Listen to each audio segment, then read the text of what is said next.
নমস্কাৰ, মই ইমৰান। আজি আমি শিকিম ক্লাছ 9ৰ গণিতৰ প্ৰথমটো অধ্যায় সংখ্যা প্ৰণালীৰ বিষয়ে। প্ৰথমে আৰম্ভণিখিনি শিকি লওঁ। প্ৰথমে আমি জানিব লাগিব যে সংখ্যা প্ৰণালী নাম্বাৰ ছিষ্টেম বুলি কোৱা হয়। সংখ্যা প্ৰণালীৰ সংখ্যা কি এইটো জানিব লাগিব। সংখ্যা কি? সংখ্যা হ'ল কি গণনা বা হিচাপ কৰিবলৈ ব্যৱহাৰ হোৱা চিন। যেনে কি হ'ব?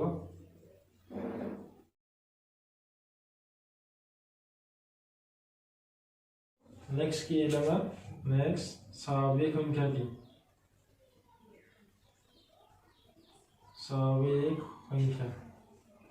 স্বাভাৱিক সংখ্যা আমি কিৰে বুজাব পাৰোঁ? এনেৰে, মানে নেচাৰেল নাম্বাৰ। স্বাভাৱিক সংখ্যা কি? যিবোৰ সংখ্যাক গণনা কৰিবলৈ ব্যৱহাৰ কৰা হয় সেইবোৰ সংখ্যাক স্বাভাৱিক সংখ্যা বুলি কওঁ। ইয়াত কিৰে বুজায়? এনেৰে বুজায়। যেনে যদি লিখিব লাগে আমি কি লিখিম? যেনে আমি কি গণতি কৰিব পাৰোঁ? 1 2 3 ইনফিনিটি অসীম।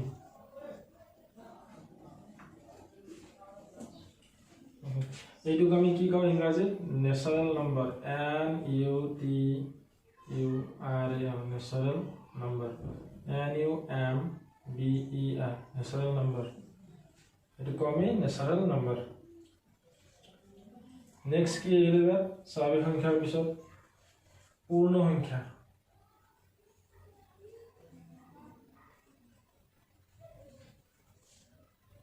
আমি কি বুলি কওঁ? পূৰ্ণ সংখ্যা আমি কওঁ হোল নম্বৰ।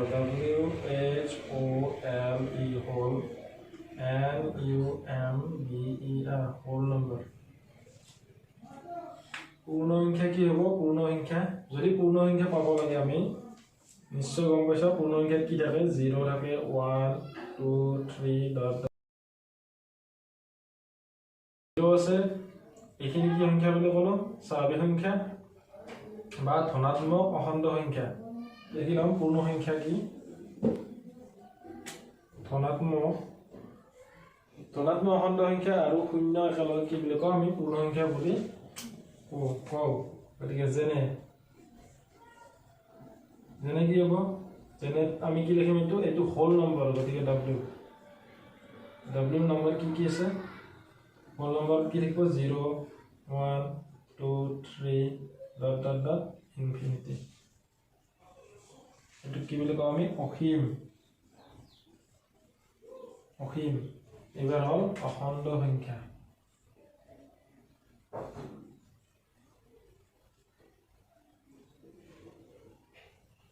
অখণ্ড সংখ্যা কি হ'ব? অখণ্ড সংখ্যাত আমি কি পাওঁ? অখণ্ড সংখ্যা বুলি ক'লে আমি কি পাম? এইটো ক'ব ইন্টিজাৰ নাম্বাৰ। গতিকে অখণ্ড সংখ্যাত কি থাকে আমাৰ? ইন্টিজাৰ নাম্বাৰত কি থাকিব?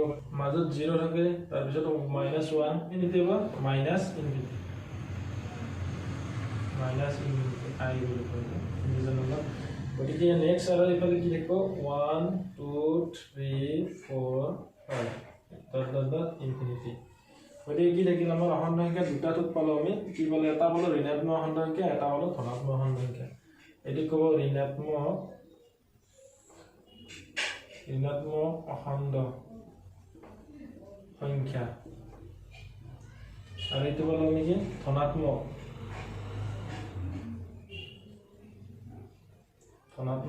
অখণ্ড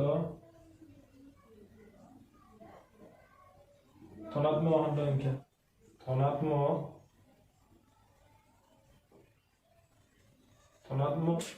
অখণ্ড সংখ্যা আৰু ঋণাত্মক অখণ্ড সংখ্যা লগতে শূন্য একেলগে কি বুলি কোৱা হয়? অখণ্ড সংখ্যা বুলি কোৱা হয়। যেনে আমি কি পাম? এইখিনিত যদি 0 হয় 0 1 2 3 4 ইনফিনিটি। এইফালে কি পাম? -1 -2 -3 -4 ইনফিনিটি। এইটো মাইনাছ ইনফিনিটি। ইনফিনিটি মানে হ'ল অসীম। স্বাভাৱিক সংখ্যা হ'লে কি আছিল? n is equal to 1 পৰিমেয় সংখ্যা। পৰিমেয় সংখ্যা কাক বলে? জীৱৰ সংখ্যাক আমি কি কৰিব পাৰোঁ জীৱৰ সংখ্যাক p/q আকৃতিত প্ৰকাশ কৰিব পাৰোঁ তাক আমি কি কওঁ পৰিমেয় সংখ্যা বুলি কওঁ আৰু যিবোৰক আমি p/q আকৃতিত প্ৰকাশ কৰিব নোৱাৰোঁ তাক আমি কি বুলি ক'ম অপৰিমেয় সংখ্যা গতিকে p/q আকৃতিত প্ৰকাশ কৰিলে কি হ'ব ধৰি লোৱা এইখিনি 7/2 7/5 এইবিলাক সব পৰিমেয় সংখ্যা 3/1 এইবিলাক পৰিমেয় সংখ্যা p/q আকৃতিত ৰৈ আছে গতিকে পৰিমেয় সংখ্যা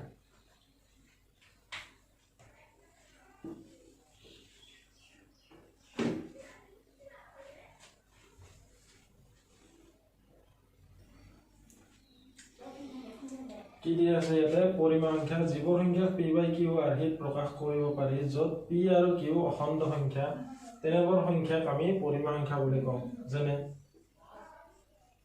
কি হ'ব যিকোনো ধৰণৰ আৰু 2 1/2 3/5 এইবিলাক হ'ল পৰিমেয় সংখ্যা এইবিলাক পৰিমেয় সংখ্যা য'ত কি আছে p আৰু q বিলাক অখণ্ড সংখ্যাৰ ভিতৰত কি পৰে এইখিনি এইটো অখণ্ড সংখ্যা বুলি কোৱা নহয়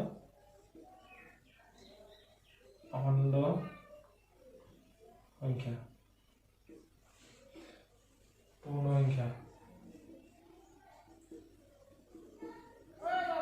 সংখ্যা স্বাভাৱিক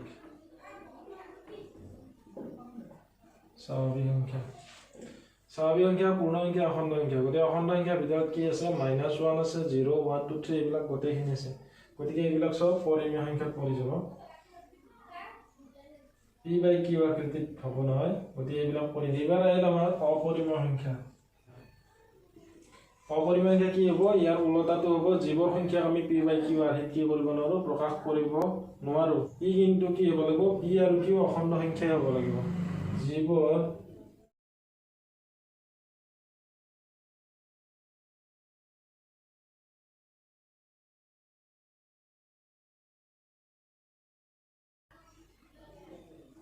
বুলি কোৱা হয় ইয়াতে এটা বস্তু লিখি ল'ব পাৰি জীৱৰ সংখ্যা p/q আৰ্হিত প্ৰকাশ কৰিব পাৰি য'ত p আৰু q অখণ্ড সংখ্যা q = 0 তেনেবোৰ সংখ্যা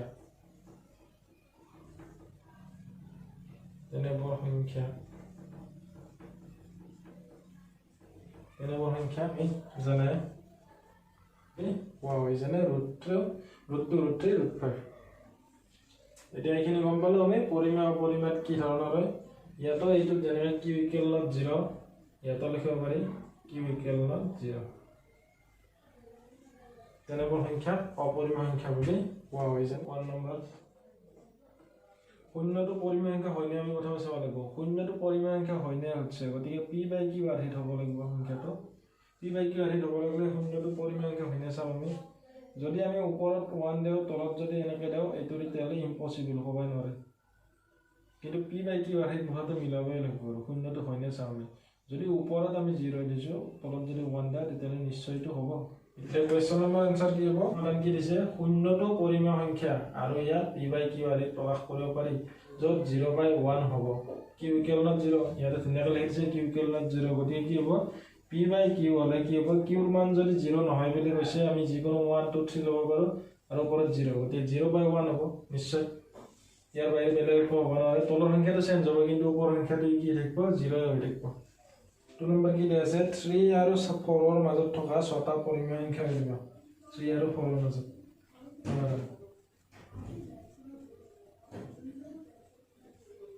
3 আৰু 4 ৰ মাজত ছটা পৰিমেয় সংখ্যা হয় যেহেতু 3 আৰু 4 ৰ মাজত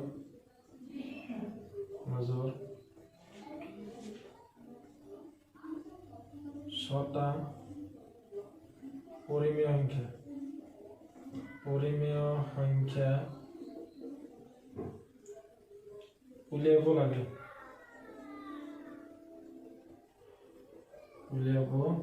লাগে তেন্তে কি হ'ব 3 আৰু 4 ৰ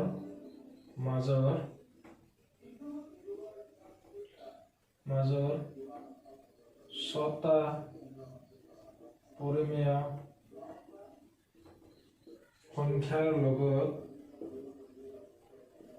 সংখ্যাৰ লগত 1 যোগ কৰি কেৱল 6টা পৰিমাণত 6 + 1 7 হৰযুক্ত এই 7 টো হৰ হৈ যাব হৰযুক্ত পৰিমেয় কৰি লোৱা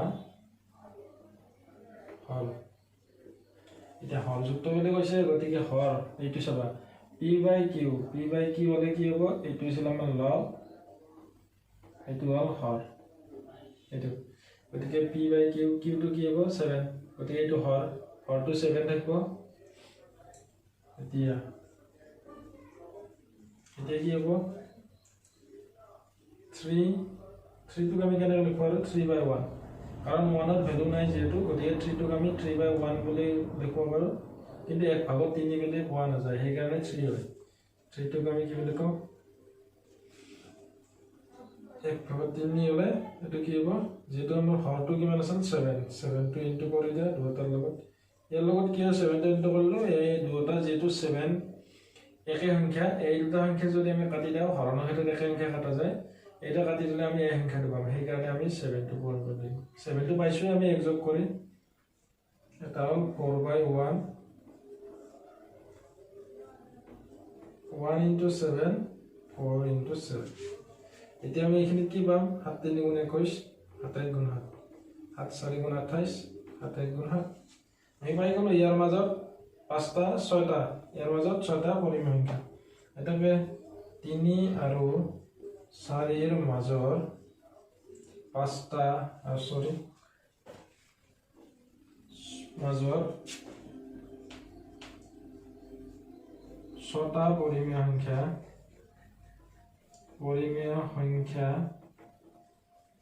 হল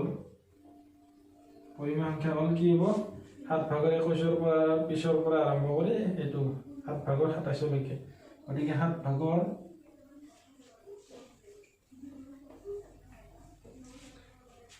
গতিকে কি হ'ব 7/22 7/23 7/24 7/25 7/26 7/28 কমপ্লিট নম্বৰ কোৱেশ্চনত দিয়া আছে কি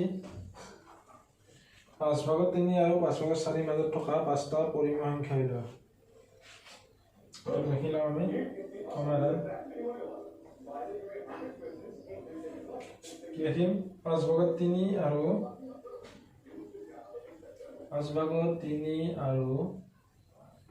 5/4 এৰ মাজৰ এটা যেহেতু বুলি দিয়া যেহেতু 5/3 আৰু 5/4 এৰ মাজৰ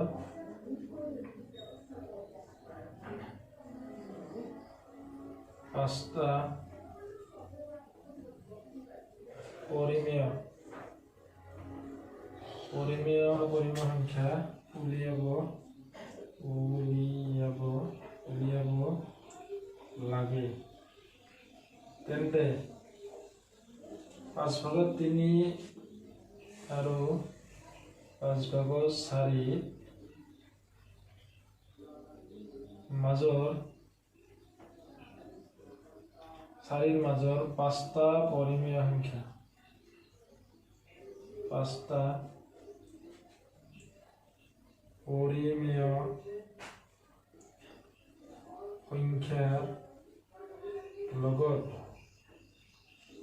1 যোগ কৰি আগৰ নিচিনা একে 1 যোগ কৰি 5টা পৰিমেয় সংখ্যাৰ লগত 1 যোগ কৰি মানে 5 + 1 কিমান 6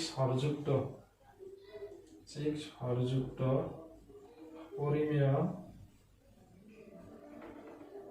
কৰি লোৱা হল আগৰ নিচিনা একে 5/3 আৰু ইমানৰ মাজত থকা 5টা পৰিমেয় সংখ্যা উলিয়াব লাগে যেহেতু দিয়া গৈছে তেন্তে 5/3 আৰু ইমানৰ মাজত থকা 5টা পৰিমেয় সংখ্যাৰ লগত 1 যোগ কৰি 5 + 1 মানে 5 + 1 সমান কিমান 6 হৰযুক্ত পৰিমেয় মানে হৰটো এটো মই এটা লেখাই আছে আগতে লিখি দিছো কিউৰ মান কি আছে কিউ মানে হৰ আৰু ওপৰতো সদায় লব আৰু তলত সদায় হৰ থাকে এতিয়া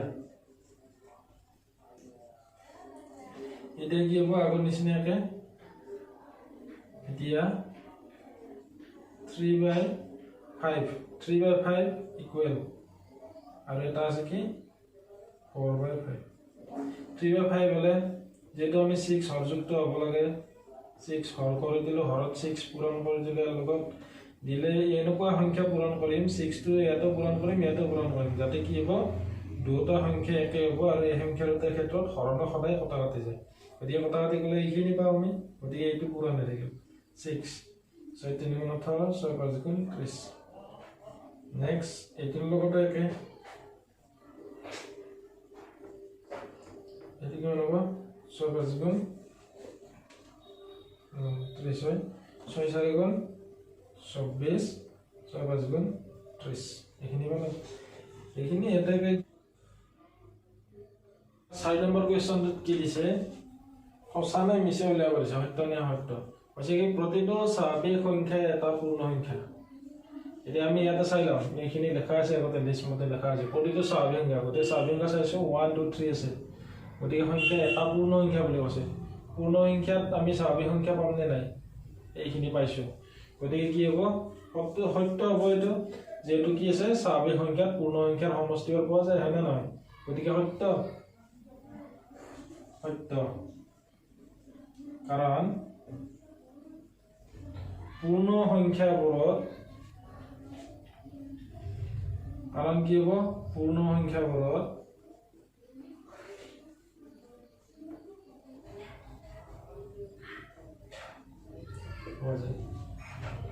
নেক্সট 2 নম্বৰ কোৱেশ্চন দিছে প্ৰতিটো অখণ্ড সংখ্যা এটা পূৰ্ণ সংখ্যা প্ৰতিটো অখণ্ড সংখ্যা এটা পূৰ্ণ সংখ্যা গতিকে ইয়াতে চাই লওঁ আমি অখণ্ড সংখ্যাত কি আছে পূৰ্ণ সংখ্যাত কি আছে মিটাইছো পূৰ্ণ সংখ্যাত কি পাইছো আমি 0 1 2 3 এইবিলাক গোটেই ইনফিনিটি পাইছো কিন্তু অখণ্ড সংখ্যাত আমি কি পাইছো 0 1 2 3 এইখিনি পাইছো কিন্তু আমি কি পোৱা নাই -1 -2 বিলাক ইয়াত কত নাই পূৰ্ণ সংখ্যাত নাই কি কৈছে প্ৰতিটো অখণ্ড সংখ্যা এটা পূৰ্ণ সংখ্যা প্ৰতিটো বুলি কৈছে গোটেইখিনি কি বুলি কৈছে গোটেইখিনি অখণ্ড সংখ্যা পূৰ্ণ সংখ্যা কিন্তু গোটেইখিনি অখণ্ড সংখ্যা পূৰ্ণ সংখ্যা হয় নেকি কাৰণ নহয় কাৰণ কি নাই ইয়াতে -1 -2 এইবিলাক ঋণাত্মক সংখ্যাবিলাক পূৰ্ণ সংখ্যাত নাই গতিকে এইটো হ'ব অসত্য কাৰণ কি লিখিম পূৰ্ণ সংখ্যাবোৰত কি নাই পূৰ্ণ সংখ্যাবোৰত ঋণাত্মক অখণ্ড সংখ্যা নাই কাৰণ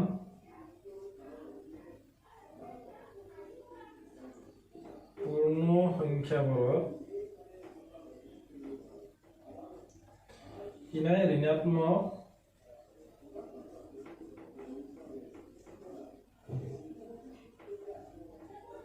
যেনে কি হ'ব -2 এভৰিথিং আৰু -1 -2 -3 এইবিলাক 3 নম্বৰটোত কি দিছে প্ৰতিটো পৰিমেয় সংখ্যা এটা পূৰ্ণ সংখ্যা গতিকে পৰিমেয় সংখ্যা আমি কি পাইছিলো 2 ভাগৰ 1 3 ভাগৰ 1 3 ভাগৰ 2 এইবিলাকৰ ভগ্নাংশ হ'ল পৰিমেয় সংখ্যা যেটো p/q আকাৰত আছে এইবিলাক কি বুলি কৈছে পৰিমেয় সংখ্যা এটা পূৰ্ণ সংখ্যা বুলি কৈছে পৰিমেয় সংখ্যা এটা পূৰ্ণ সংখ্যা বুলি কৈছে কাৰণ এইটো এটা পূৰ্ণ সংখ্যা হয় নি পূৰ্ণ সংখ্যাত আমি এনেকুৱা সংখ্যা পাইছো নেকি হাফ 3 ভাগৰ ইমান ভগ্নাংশ আকৃতিৰ সংখ্যা আমি পূৰ্ণ সংখ্যা পাইছো নেকি পোৱা নাই গতিকে এইটো হ'ব অসত্য কাৰণ কি হ'ব 2 ভাগৰ 1 বা 3 ভাগৰ যিকোনো 3 ভাগৰ 1 এটা পৰিমেয় সংখ্যা কিন্তু কি নহয় পূৰ্ণ সংখ্যা